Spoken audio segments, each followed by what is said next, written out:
नमस्कार। भारतवाणी से मैं कविता स्वागत करती हूँ आप सबका श्री शिव महापुराण संपूर्ण पाठ के अंतर्गत प्रथमा विद्येश्वर संहिता के 13वें अध्याय में।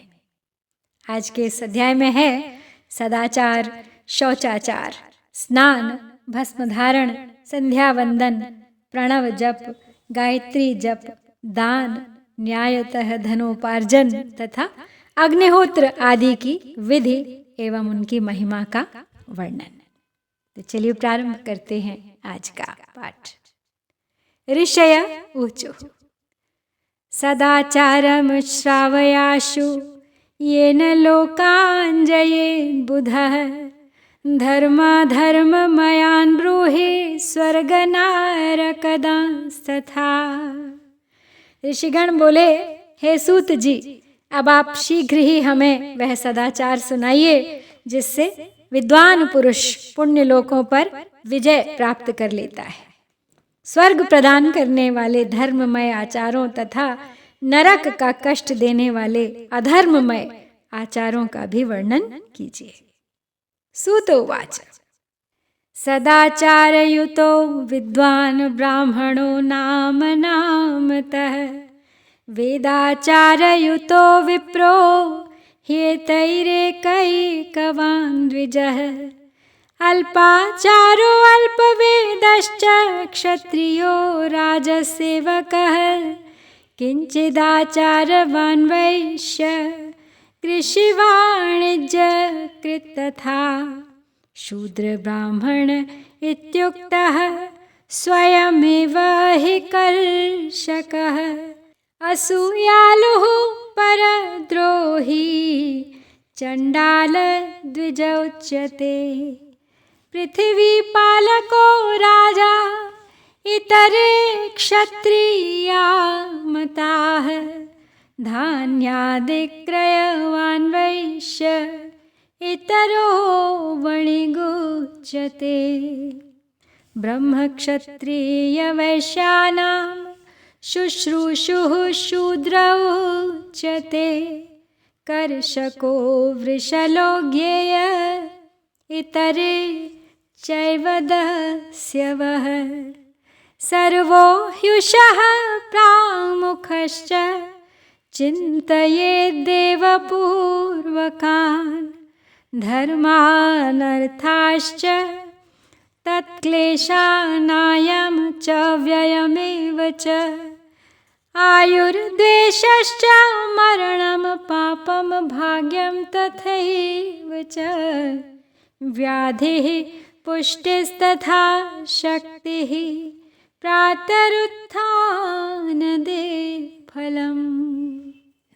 तो सूत जी बोले, हे ऋषियों, सदाचार का पालन करने वाला विद्वान ब्राह्मण ही वास्तव में ब्राह्मण नाम धारण करने का अधिकारी है।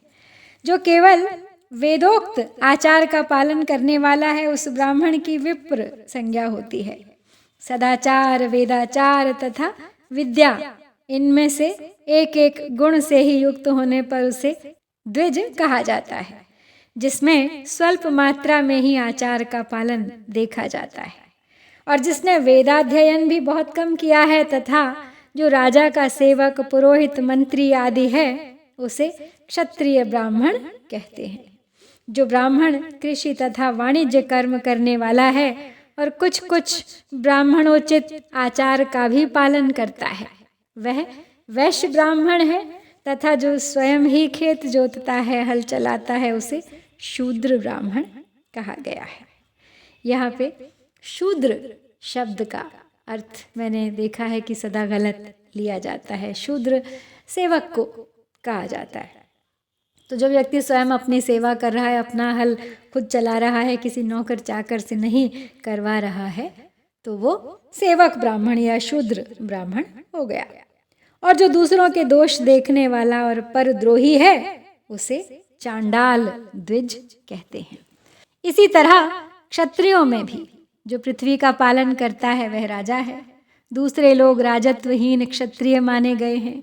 वैश्यों में भी जो धान्य आदि वस्तुओं का क्रय विक्रय करता है वह वैश्य है। दूसरों को वणिक कहा जाता है। जो ब्राह्मणों, क्षत्रियों तथा वैश्यों की सेवा में लगा रहता है वह शूद्र कहलाता है, सेवक कहलाता है।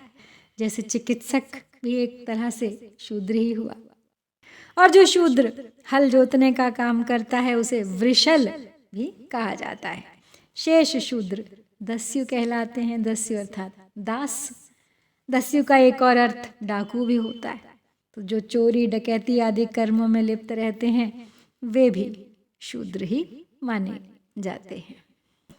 तो इन सभी वर्णों के मनुष्यों को चाहिए कि वे उषः काल में उठकर पूर्वाभिमुख हो। सबसे पहले देवताओं का, फिर धर्म का, पुनः अर्थ का, तदनंतर उसकी प्राप्ति के लिए उठाए जाने वाले क्लेशों का तथा आय और व्यय का भी चिंतन करें। प्रातःकाल उठकर पूर्व, अग्निकोण, दक्षिण आदि 8 दिशाओं की ओर मुख करके बैठने पर क्रमशः आयु, द्वेष, मरण, पाप, भाग्य, व्याधि, पुष्टि और शक्ति प्राप्त होती है।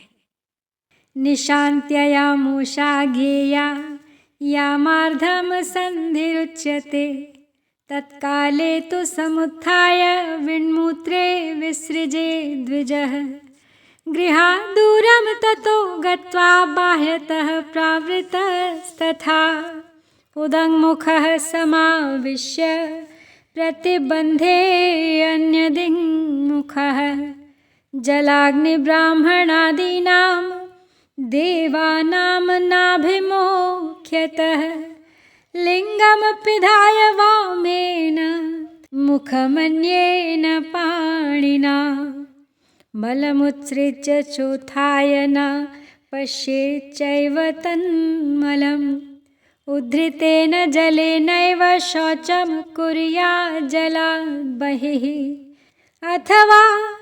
देवपितृषितीर्थावतरणं विना सप्त वा पञ्च वा त्रीन् वा गुदं संशोधयेन् मृदा लिङ्गे कर्कोटमात्रं तु गुदे प्रसृतिरिष्यते तत उत्थाय पद्धस्तशौचं गण्डूशमष्टकम्।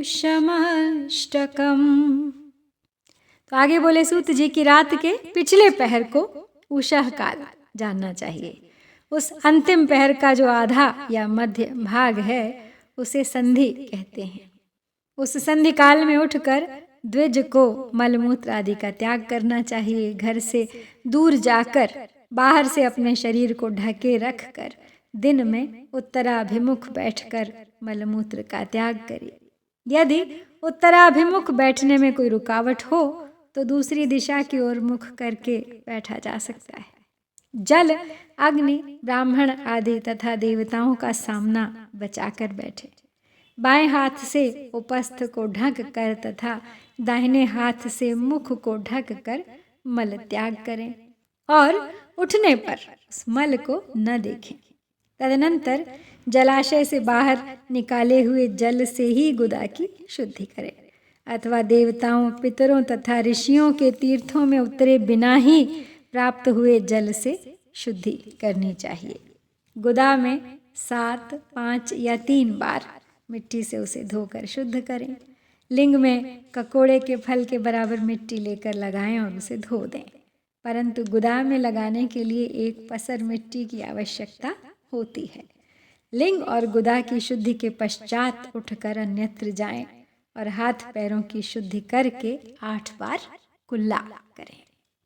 येन केन च पत्रेण काष्ठेन च जलाद् बहिः कार्यं सन्तर्जनीं त्यज्य दन्तधावनमीरितं जलदेवान् नमस्कृत्य मन्त्रेण स्नानमाचरेत् अशक्तः कण्ठदघ्नं वा कटिदघ्नम् अथापि वा आजानुजलमाविश्य मन्त्रस्नानं समाचरेत् देवादींस्तर्पयेद् विद्वांस्तत्र तीर्थजलेन च धौतवस्त्रं समादाय पञ्चकच्छेन धारयेत् उत्तरीयं च किञ्चैव धार्यं सर्वेषु कर्मसु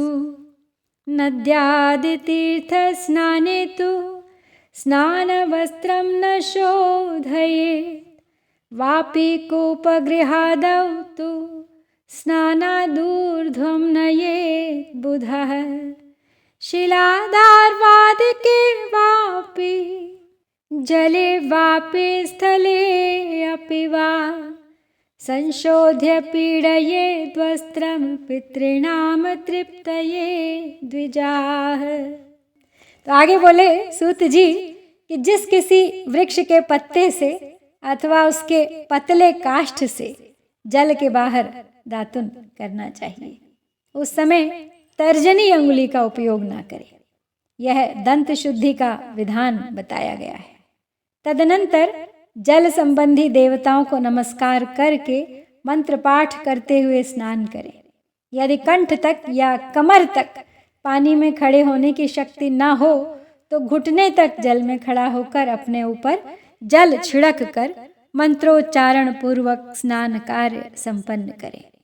विद्वान पुरुष को चाहिए कि वहाँ तीर्थ जल से देवता आदि का स्नानांग तर्पण भी करें। इसके बाद धौत वस्त्र लेकर 5 कच्छ करके उसे धारण करें। साथ ही कोई उत्तरीय भी धारण कर लें, क्योंकि संध्या वंदन आदि सभी कर्मों में उसकी आवश्यकता होती है जनेऊ की। नदी आदि तीर्थों में स्नान करने पर स्नान संबंधी उतारे हुए वस्त्र को वहां न धोएं। स्नान के पश्चात विद्वान पुरुष उस वस्त्र को बावड़ी में, कुएं के पास अथवा घर आदि में ले जाएं और वहां पत्थर पर, लकड़ी आदि पर, जल में या स्थल में अच्छी तरह धोकर उस वस्त्र को निचोड़ें। हे द्विजो, वस्त्र को निचोड़ने से जो जल गिरता है वह पितरों की तृप्ति के लिए होता है। जाबालकोक्त मंत्रेण भस्मना च त्रिपुण्ड्रकम् अन्यथा चे जले पातस्ततो नरकमृच्छति आपो हिष्ठेति शिरसि प्रोक्षयेत् पापशान्तये यस्येति मंत्रं पादे तु सन्धिप्रोक्षणमुच्यते हृदये मूर्ध्नि पादे च मूर्ध्नि हृत्पादएव च हृत्पादमूर्ध्नि सम्प्रोक्ष्य मंत्रस्नानं विदुर्बुधाः ईषत्स्पर्शे च द्वौ स्वास्थ्ये राजराष्ट्रभये अपि च अगत्यागतिकाले च मन्त्रस्नानं समाचरेत् प्रातः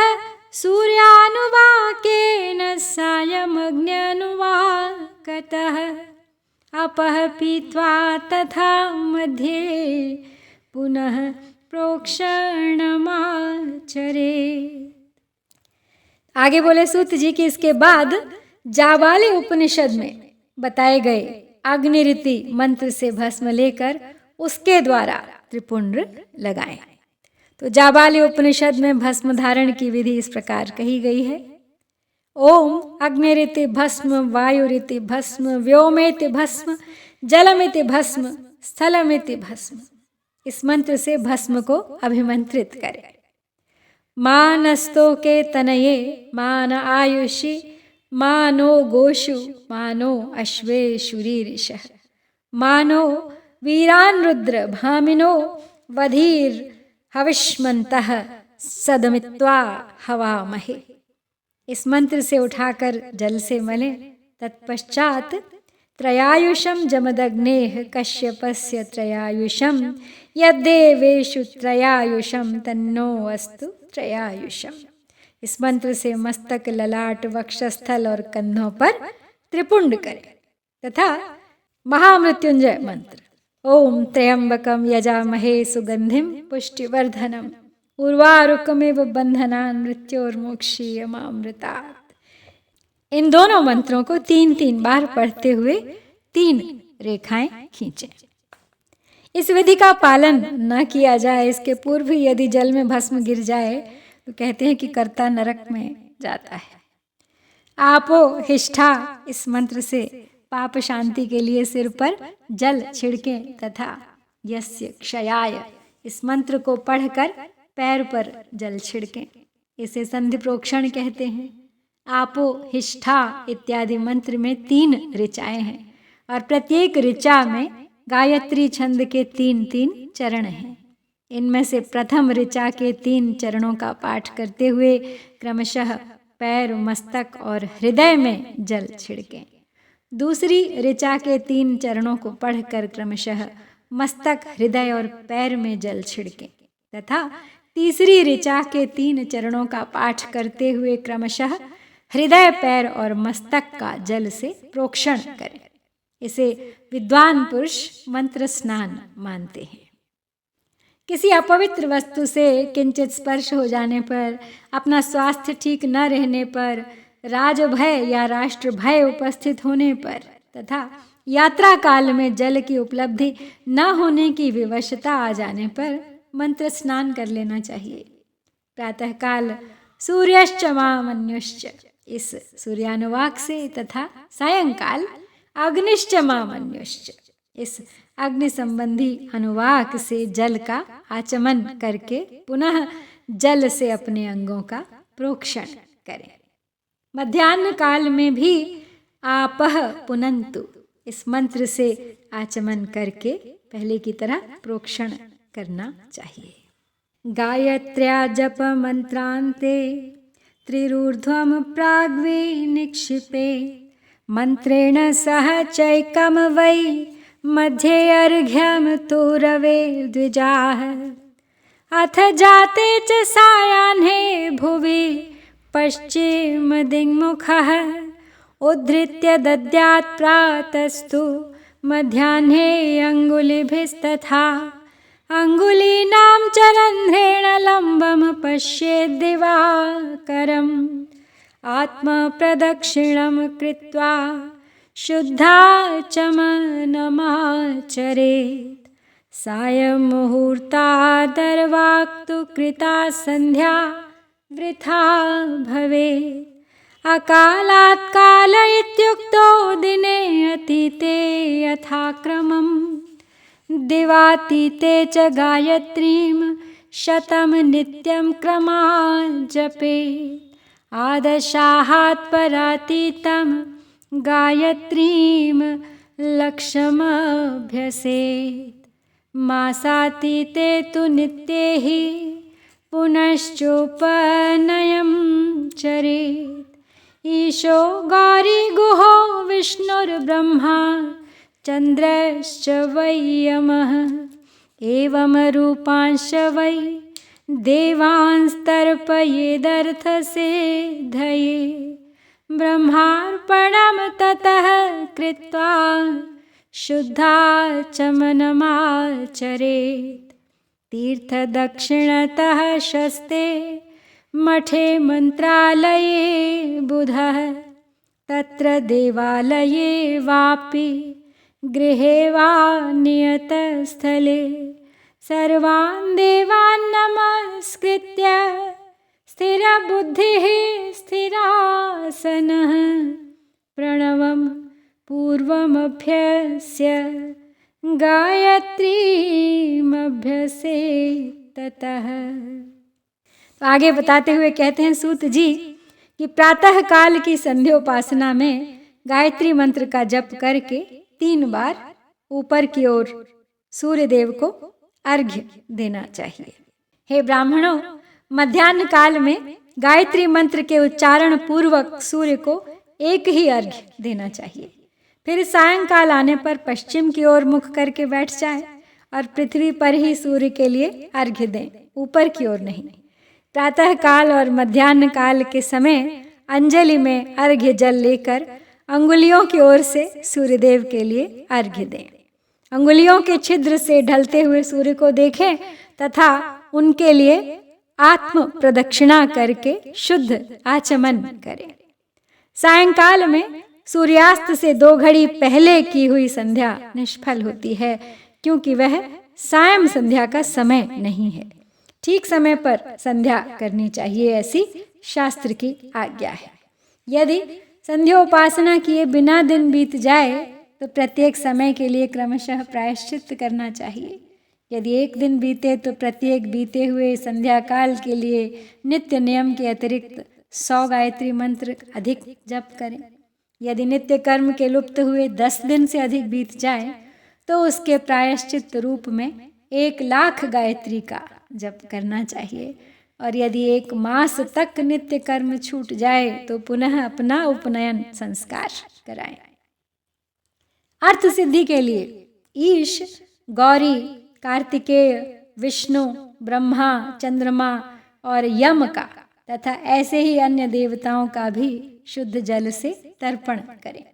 तत्पश्चात तर्पण कर्म को ब्रह्मार्पण करके शुद्ध आचमन करें।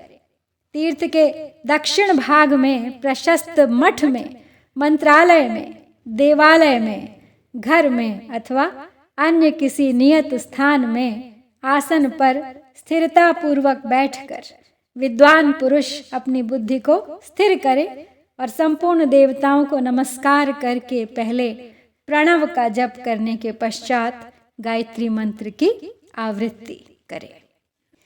जीव ब्रह्मैक्य विषयम बुद्ध्वा प्रणवमभ्यसेत् त्रैलोक्य सृष्टिकर्तारं स्थितिकर्तारमुच्यतम् संहर्तारं तथा रुद्रं स्वप्रकाशम् उपास्महे ज्ञानकर्मेन्द्रियाणां च मनोवृत्तिर्धियस्तथा भोगमोक्षप्रदे धर्मे ज्ञाने च प्रेरयेत् सदा इत्थमर्थं धिया ध्यायन् ब्रह्म प्राप्नोति निश्चयम् केवलं वा जपे नित्यं ब्राह्मणस्य च पूर्तये सहस्रमभ्यसे नित्यं प्रातर्ब्राह्मणपुङ्गवः अन्येषां च यथाशक्ति मध्याह्ने च 100 जपे सायं 2 ज्ञेयं शिखाष्टकसमन्वितम् मूलाधारं समारभ्य 12 स्थितांस्तथा विद्येश ब्रह्म विष्णवीश जीवात्मा परमेश्वरान् ब्रह्मबुद्ध्या तदैक्यं च सोऽहं भावनया जपेत् तानेव ब्रह्मरन्ध्रादौ कायात् बाह्ये च भावयेत् महत्तत्त्वं समारभ्य शरीरं तु सहस्रकम् एकैकस्मात् जपादेकमतिक्रम्य शनैः परस्मिन् योजयेत् जीवं जपतत्त्वमुदाहृतम् 100 देहं शिखाष्टकसमन्वितम् मंत्राणां जप एवं हि जपमादिक्रमाद्विदुः सहस्रं ब्राह्मदं विद्याच्छतमेन्द्रप्रदं विदुः इतरत्वात्मरक्षार्थं ब्रह्मयोनिषु जायते दिवाकरम् उपस्थाय नित्यमित्थं समाचरे। आगे बोले सूत जी कि प्रणव के अ, उ, इन तीनों अक्षरों से जीव और ब्रह्म की एकता का प्रतिपादन होता है। इस बात को जानकर प्रणव का जप करना चाहिए। जप काल में यह भावना करनी चाहिए कि हम तीनों लोकों की सृष्टि करने वाले ब्रह्मा, पालन करने वाले विष्णु तथा संहार करने वाले रुद्र की, जो स्वयं प्रकाश चिन्मय है, उपासना करते हैं। यह ब्रह्म स्वरूप ओंकार हमारी कर्मेंद्रियों और ज्ञानेंद्रियों की वृत्तियों को, मन की वृत्तियों को तथा बुद्धि वृत्तियों को सदा भोग और मोक्ष प्रदान करने वाले धर्म एवं ज्ञान की ओर प्रेरित करे। बुद्धि के द्वारा प्रणव के इस अर्थ का चिंतन करता हुआ जो इसका जप करता है वह निश्चय ही ब्रह्म को प्राप्त कर लेता है, अथवा अर्थानुसंधान के बिना भी प्रणव का नित्य जप करना चाहिए। इससे ब्राह्मणत्व की पूर्ति होती है। ब्राह्मणत्व की पूर्ति के लिए श्रेष्ठ ब्राह्मण को प्रतिदिन प्रातःकाल 1,000 गायत्री मंत्र का जप करना चाहिए। मध्याह्न काल में 100 बार और सायंकाल में 28 बार जप की विधि है। अन्य वर्ण के लोगों को अर्थात क्षत्रिय और वैश्य को तीनों संध्याओं के समय यथासाध्य गायत्री जप करना चाहिए। शरीर के भीतर मूलाधार, स्वाधिष्ठान, मणिपुर, अनाहत, आज्ञा और सहस्रार, ये 6 चक्र हैं। इनमें मूलाधार से लेकर सहस्रार तक 6 स्थानों में क्रमशः विद्येश्वर, ब्रह्मा, विष्णु, ईश, जीवात्मा और परमेश्वर स्थित हैं। इन सब में ब्रह्म बुद्धि करके इनकी एकता का निश्चय करें और वह ब्रह्म मैं ही हूँ ऐसी भावना से युक्त होकर जप करें। उन्हीं विद्येश्वर आदि की ब्रह्मरंध्र आदि में तथा इस शरीर से बाहर भी भावना करें। महतत्व से लेकर पंचभूत पर्यंत तत्वों से बना हुआ जो शरीर है, ऐसे सहस्रों शरीरों का एक एक अजपा गायत्री के जप से एक एक के क्रम से अतिक्रमण करके जीव को धीरे धीरे परमात्मा से संयुक्त कर, यह जप का तत्व बताया गया है। 100 अथवा 28 मंत्रों के जप से उतने ही शरीरों का अतिक्रमण होता है। इस प्रकार जो मंत्रों का जप है, इसी को आदिक्रम से वास्तविक जप जानना चाहिए। 1000 बार किया हुआ जप ब्रह्मलोक प्रदान करने वाला होता है। 100 बार किया हुआ जप इंद्र पद की प्राप्ति कराने वाला माना गया है। ब्राह्मणेतर पुरुष आत्मरक्षा के लिए जो स्वल्प मात्रा में जप करता है, वह ब्राह्मण के कुल में जन्म लेता है। इस प्रकार प्रतिदिन सूर्योपस्थान करके ऊपर बताए गए तरीके से जप का अनुष्ठान करना चाहिए। लक्ष्य 12 युक्तस्तु पूर्ण ब्राह्मण ईरितः गायत्र्या लक्ष्यहीनम तु वेद कार्येन योजये आसप्ते स्तु नियमम पश्चात् प्रव्राजनं चरे प्रातः 12 सहस्रम प्रव्राजी प्रणवं जपे दिने दिने त्वतिक्रान्ते नित्यमेवं क्रमात् जपे मासादौ क्रमशोऽतीते सार्धलक्ष्य जपे नहि अत ऊर्ध्वमतिक्रान्ते पुनः प्रैषं समाचरे एवं कृत्वा दोष शान्तिरन्यथा रौरवं व्रजे। आगे बताते हैं सूत जी कि 12 लाख गायत्री का जप करने वाला पुरुष पूर्ण रूप से ब्राह्मण कहा गया है। जिस ब्राह्मण ने 1 लाख गायत्री का भी जप न किया हो, उसे वैदिक कार्य में न लगाए। 70 वर्ष की अवस्था तक नियम पालन पूर्वक कार्य करे। इसके बाद गृह त्याग कर संन्यास ले ले। परिव्राजक या सन्यासी पुरुष नित्य प्रातः काल 12,000 प्रणव का जप करे। यदि एक दिन नियम का उल्लंघन हो जाए तो दूसरे दिन उसके बदले में उतना मंत्र और अधिक जपना चाहिए। इस प्रकार जप को चलाने का प्रयत्न करना चाहिए। यदि क्रमशः 1 मास उल्लंघन का व्यतीत हो गया तो 1.5 लाख जप करके उसका प्रायश्चित करना चाहिए। इससे अधिक समय तक नियम का उल्लंघन हो जाए तो पुनः नए सिरे से गुरु से नियम ग्रहण करे। ऐसा करने से दोषों की शांति होती है, अन्यथा रौरव नरक की प्राप्ति। धर्मार्थयोस्ततो यत्नं कुर्यात् कामी न चेतरः ब्राह्मणो मुक्तिकामः स्यात् ब्रह्मज्ञानं सदाभ्यसेत् धर्मादर्थो अर्थतो भोगो भोगाद्वैराग्य संभवः धर्मार्जितार्थ भोगेन वैराग्यम् उपजायते विपरीतार्थ भोगेन राग एव प्रजायते धर्मश्च द्विविधः प्रोक्तो द्रव्यदेहद्वयेन च द्रव्यमिज्यादिरूपं स्यात् तीर्थस्नानादिदैहिकम् धर्मेण धनमाप्नोति तपसा दिव्यरूपताम् निष्कामः शुद्धिमाप्नोति शुद्धया ज्ञानं न संशयः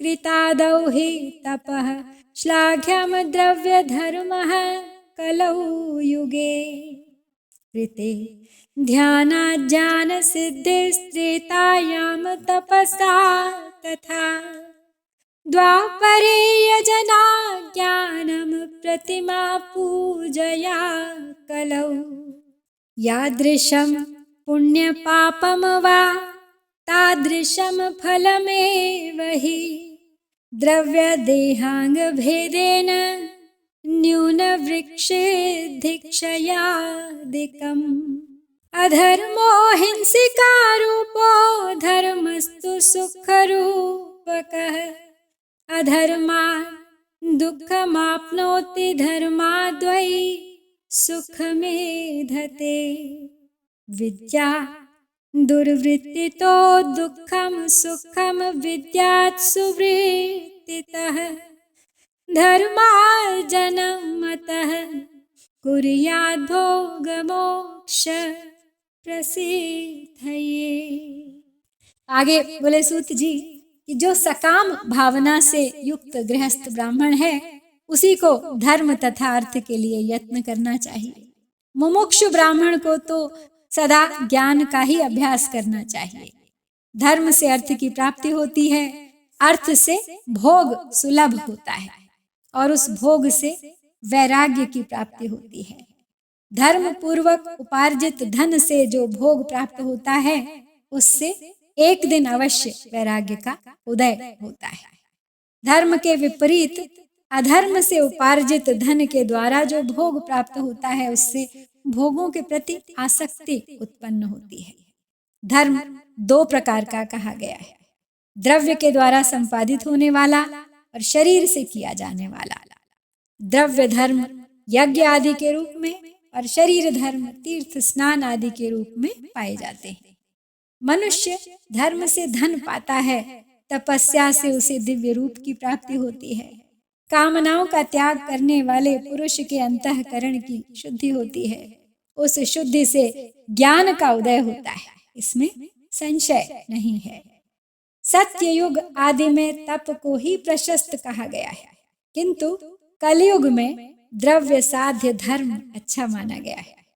सत्ययुग में ध्यान से, त्रेता में तपस्या से और द्वापर में यज्ञ करने से ज्ञान की सिद्धि होती है, परंतु कलयुग में प्रतिमा भगवत विग्रह की पूजा से ज्ञान लाभ होता है। जिसका जैसा पुण्य या पाप होता है उसे वैसा ही फल प्राप्त होता है।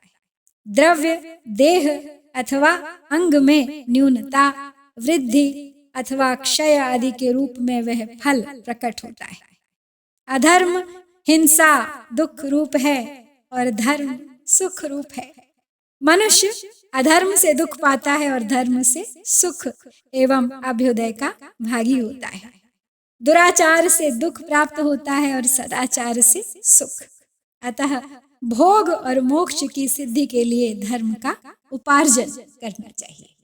सकुटुम्बस्य विप्रस्य चतुर्जनयुतस्य च शतवर्षस्य वृत्तिं तु दद्यात् ब्रह्मलोकदम् चान्द्रायणसहस्रं तु ब्रह्मलोकप्रदं विदुः सहस्रस्य कुटुम्बस्य प्रतिष्ठां क्षत्रियश्चरेत् इन्द्रलोकप्रदं विद्यादयुतं ब्रह्मलोकदम् यां देवतां पुरस्कृत्य दानमाचरते नरः तत्तल्लोकमवाप्नोति इति वेदविदो विदुः अर्थहीनः सदा कुर्यात् तपसामर्जनं तथा तीर्थाच्च तपसा प्राप्यं सुखमक्षयमश्नुते अर्थार्जनमथो वक्ष्ये न्यायतः सुसमाहितः कृतात् प्रतिगृहाच्चैव याजनाच्च विशुद्धतः अदैन्यादनतिक्लेशाद् ब्राह्मणो धनमर्जयेत् क्षत्रियो बाहुवीर्येण कृषिगोरक्षणाद्विषः न्यायार्जितस्य वित्तस्य दानात् सिद्धिं समश्नुते ज्ञानसिद्धया मोक्षसिद्धिः सर्वेषां गुरुवनुग्रहात् मोक्षात् स्वरूपसिद्धिः स्यात् परानन्दं समश्नुते सत्सङ्गात् सर्वमेतद्वै नराणां जायते द्विजाः धनधान्यादिकं सर्वं देयं वै गृहमेधिना यद्यत्काले वस्तु जातं फलं वा धान्यमेव च तत्तत्सर्वं ब्राह्मणेभ्यो देयं वै हितमिच्छता जलं चैव सदा देयमन्नं क्षुद्वयाधिशान्तये क्षेत्रं धान्यं तथा मान्नमन्नमेव चतुर्विधं यावत्कालं यदन्नं वै भुक्त्वा श्रवणमेधते तावत्कृतस्य पुण्यस्य त्वर्धं दातुर्न संशयः। आगे बोले सूत जी कि जिसके घर में कम से कम 4 मनुष्य हैं, ऐसे कुटुंबी ब्राह्मण को जो 100 वर्ष के लिए जीविका यानी जीवन निर्वाह की सामग्री देता है, उसके लिए वह दान ब्रह्मलोक की प्राप्ति कराने वाला होता है। 1000 चांद्रायण व्रत का अनुष्ठान ब्रह्मलोकदायक माना गया है। और जो क्षत्रिय 1000 कुटुंबों को जीविका और आवास देता है, उसका वह कर्म इंद्रलोक की प्राप्ति कराने वाला होता है। और 10,000 कुटुंबों को दिया हुआ आश्रय दान ब्रह्मलोक प्रदान करता है। दाता पुरुष जिस देवता के उद्देश्य से दान करता है, अर्थात वह दान के द्वारा जिस देवता को प्रसन्न करना चाहता है, उसी का लोक उसे प्राप्त होता है। ऐसा वेदवेत्ता पुरुषों ने कहा है। धनहीन पुरुष सदा तपस्या का उपार्जन करे, क्योंकि तपस्या और तीर्थ सेवन से अक्षय सुख पाकर मनुष्य उसका उपभोग करता है। तो सूत जी कहते हैं कि अब मैं न्यायतः धन के उपार्जन की विधि बताता हूँ, सुनिए। ब्राह्मण को चाहिए कि वह सदा सावधान रहकर विशुद्ध प्रतिग्रह यानी दान ग्रहण तथा याजन यानी यज्ञ कराने आदि से धन का अर्जन करे। वह इसके लिए कहीं दीनता न दिखाए और न अत्यंत क्लेशदायक कर्म ही करे। क्षत्रिय बाहुबल से धन का उपार्जन करे और वैश्य कृषि एवं गोरक्षा से। न्यायोपार्जित धन का दान करने से दाता को ज्ञान की सिद्धि होती है। ज्ञान सिद्धि द्वारा सब पुरुषों को गुरु कृपा से मोक्ष सिद्धि सुलभ होती है। मोक्ष से स्वरूप की सिद्धि, ब्रह्म रूप से स्थिति प्राप्त होती है, जिससे मुक्त पुरुष परमानंद का अनुभव करता है। हे द्विजो, मनुष्यों को यह सब सत्संग से प्राप्त है। गृहस्थाश्रमी को धन धान्य आदि सभी वस्तुओं का दान करना चाहिए। अपना हित चाहने वाले गृहस्थ को जिस काल में जो फल अथवा धान्य आदि वस्तुएं उत्पन्न होती हैं, उन्हें ब्राह्मणों को दान करना चाहिए। वह तृषा निवृत्ति के लिए जल तथा क्षुधा रूपी रोग की शांति के लिए सदा अन्न का दान करे। खेत, धान्य, कच्चा अन्न तथा भक्ष्य, भोज्य, लेह्य और चोष्य, ये 4 प्रकार के सिद्ध अन्न दान करने चाहिए, जिसके अन्न को खाकर मनुष्य जब तक कथा श्रवण आदि सद्धर्म का पालन करता है, उतने समय तक उसके किए हुए पुण्य फल का आधा भाग दाता को मिल जाता है। इसमें कोई संशय नहीं है। गृहीता हि गृहीतस्य दानाद्वै तपसा यथा, दानाद्वै तपसा तथा पापसंशोधनं कुर्यादन्यथा रौरवं व्रजेत्। आत्मवित्तं त्रिधा कुर्यात् धर्मवृद्धयात्मभोगतः, नित्यं नैमित्तिकं काम्यं कर्म कुर्यात् तु धर्मतः। वित्तस्य वर्धनं कुर्यात् वृद्धयंशेन हि साधकः, हितेन मितमेध्येन भोगं भोगांशतश्चरे। कृष्यर्जिते दशांशं हि देहं देयं पापस्य शोधये, शेषेण कुर्यात् धर्मादि अन्यथा रौरवं व्रजेत्। अथवा पापबुद्धिः स्यात् क्षयं वा सस्यमेष्यति, वृद्धिवाणिज्यके देयं षडंशं हि विचक्षणैः। शुद्धप्रतिग्रहे देयं चतुर्थांशं द्विजोत्तमैः। अकस्मादुत्थिते अर्थे हि देयमर्धं द्विजोत्तमैः।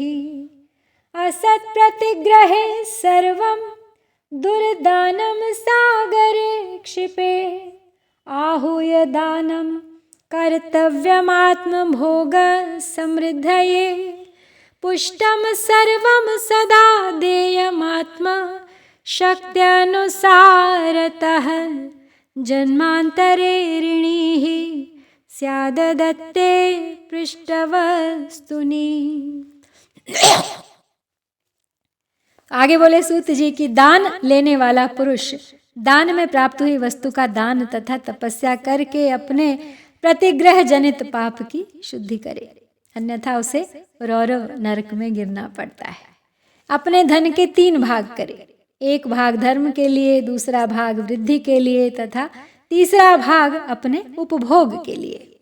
नित्य, नैमित्तिक और काम्य ये तीनों प्रकार के कर्म धर्मार्थ रखे हुए धन से करे। साधक को चाहिए कि वह वृद्धि के लिए रखे हुए धन से ऐसा व्यापार करे जिससे उस धन की वृद्धि हो, तथा उपभोग के लिए रक्षित धन से हितकारक, परिमित एवं पवित्र भोग भोगे। खेती से पैदा किए हुए धन का 10वां अंश दान कर दे, इससे पाप की शुद्धि होती है। शेष धन से धर्म, वृद्धि एवं उपभोग करे। शेष धन से धर्म, वृद्धि एवं उपभोग करे, अन्यथा रौरव नरक में जाना पड़ सकता है, अथवा उसकी बुद्धि पाप से परिपूर्ण हो जाती है या खेती ही चौपट हो जाती है। वृद्धि के लिए किए गए व्यापार में प्राप्त हुआ धन का 6वां भाग दान कर दे। श्रेष्ठ ब्राह्मणों को दान में प्राप्त हुए शुद्ध पदार्थों का 1/4 दान कर देना चाहिए। उन्हें अकस्मात प्राप्त हुए धन का तो आधा भाग दान कर ही देना चाहिए। असत प्रतिग्रह यानी दूषित दान में प्राप्त संपूर्ण पदार्थों को समुद्र में फेंक देना चाहिए। अपने भोग की समृद्धि के लिए ब्राह्मणों को बुलाकर दान करना चाहिए। किसी के द्वारा याचना करने पर अपनी शक्ति के अनुसार सदैव ही सब कुछ दे देना चाहिए। सदैव सब कुछ मुंह मांगा देना चाहिए। यदि मांगे जाने पर शक्ति रहते हुए वह पदार्थ न दिया जाए तो दूसरे जन्म में वह ऋण चुकाना पड़ सकता है। परेषां च तथा दोषं न प्रशंसे द्विचक्षणः, विद्वेषेण तथा ब्रह्मन् श्रुतं दृष्टं च नो वदेत्। न वदेत् सर्वजन्तूनां हृदि रोषकरं बुधः, संध्ययोरग्निकार्यं च कुर्यादैश्वर्यसिद्धये। अशक्तस्त्वेककाले वा सूर्याग्नि च यथा विधि, तण्डुलं धान्यमाज्यं वा फलं कंदं हविस्तथा। स्थालीपाकं तथा कुर्याद् यथा न्यायं यथा विधि। स्थालीपाकं तथा कुर्याद् यथा न्यायं यथा विधि। प्रधानहोममात्रं वा हव्याभावे समाचरेत्। नित्यसन्धानमित्युक्तं तमजस्त्रं विदुर्बुधाः। अथवा जपमात्रं वा सूर्यवन्दनमेव च। एवमात्मार्थिनः कुर्युरर्थार्थी च यथा विधि। ब्रह्मयज्ञरता नित्यं देवपूजारतास्तथा। अग्निपूजा परा नित्यं गुरुपूजारतास्तथा। ब्राह्मणानां तृप्ते कराः सर्वे स्वर्गस्य भागिनः। आगे बोलते हैं सूत जी कि विद्वान को चाहिए कि वह दूसरों के दोषों का वर्णन न करे। हे ब्राह्मण, द्वेषवश दूसरों के सुने या देखे हुए छिद्र को भी प्रकट न करे। विद्वान पुरुष ऐसी बात न कहे जो समस्त प्राणियों के हृदय में रोष पैदा करने वाली हो। ऐश्वर्य की सिद्धि के लिए दोनों संध्याओं के समय अग्निहोत्र करे। यदि असमर्थ हो तो वह एक ही समय सूर्य और अग्नि को विधि पूर्वक दी हुई आहुति से संतुष्ट करे। चावल, धान्य, घी, फल, कंद तथा हविष्य इनके द्वारा विधि पूर्वक स्थाली पाक बनाए तथा यथोचित रीति से सूर्य और अग्नि को समर्पित करे। यदि हविष्य का अभाव हो तो प्रधान होम मात्र करे। सदा सुरक्षित रहने वाली अग्नि को विद्वान पुरुष अजस्त्र की संज्ञा देते हैं। यदि असमर्थ हो तो संध्या काल में जप मात्र या सूर्य की वंदना मात्र कर ले। आत्मज्ञान की इच्छा वाले तथा धनार्थी पुरुषों को भी इस प्रकार विधिवत उपासना करनी चाहिए। जो सदा ब्रह्म यज्ञ में तत्पर रहते हैं, देवताओं की पूजा में लगे रहते हैं, नित्य अग्नि पूजा एवं गुरु पूजा में अनुरक्त होते हैं तथा ब्राह्मणों को तृप्त किया करते हैं, वे सब लोग स्वर्ग के भागी होते हैं। तो इस प्रकार यहाँ श्री शिव महापुराण के अंतर्गत प्रथम विद्येश्वर संहिता में सदाचार वर्णन नामक 13वां अध्याय पूर्ण होता है।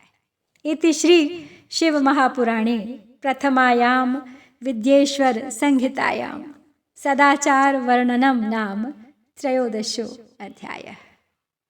ओम श्री सांब शिवाय